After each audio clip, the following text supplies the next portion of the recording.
I'm a massive fan of fantasy, just fantasy films in general. I thought it'd be something that would only be a part of my childhood. Like living in Imagination Land is something that you do as a kid. I grew up on fantasy, watching 80s fantasy with my dad and my brother. Dragon Slayer was one of my favourites when I was a kid, also Hawk the Slayer, and before then with Harryhausen. I was a child from the 80s video era where you got to watch films like Neverending Story, Labyrinth, Beastmaster, really great classics like that. My parents read me a lot of fairy tales. They went for the old traditional ones. I don't know if that's particularly healthy for a small child to read about. But hey, prepared me for the real world and all its hardships, so thanks Mum and Dad. Whether it started with my Disney liking as a child, I'm not sure, but even when Harry Potter came out, I was always really excited by that. I've got very into Neil Gaiman recently. As much as I pretend that I'm really into serious classic literature and read all of those, most of the books I actually read are fantasy ones. I love the film Lord of the Rings, seeing how hard each department works to make it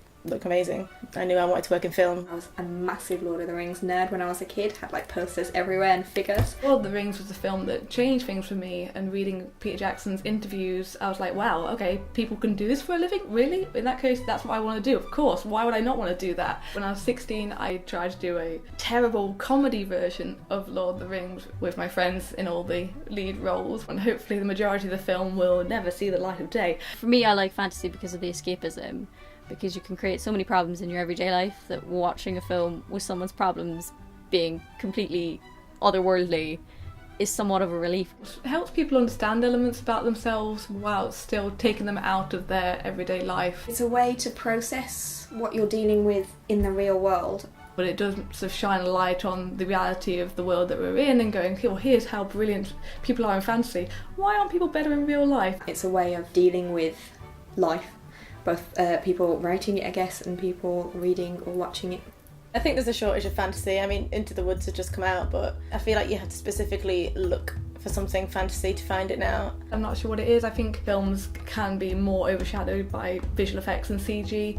Either that or tastes have just changed, and what people loved in the 80s, maybe people don't really like so much these days. There's a lot of remakes. Although there's fantasy out there, it's not as new. And that's all that seems to be in cinema these days, is adaptation after remake after franchise, and I think Lord of the Rings kind of is responsible for starting that a little bit as well. I think ever since The Lord of the Rings came out, a lot of people tend to think that fantasy films are just that kind of style. TV's kind of picked off where cinemas dropped the ball a little bit with things like Game of Thrones. I definitely think Game of Thrones has started something. It's proved that there are people that want to watch fantasy things. People are getting better at looking for fantasy online. There's a lot of great independent web shows being made at the moment which kind of filling the void that cinema left in terms of fantasy, and hopefully Songbird will fit in with that when it's online. I think there's going to be a lot in Songbird that's going to appeal to fantasy fans. Magic spells being cast, witches, the dark woods, the creatures that lurk in the background. There's going to be a lot of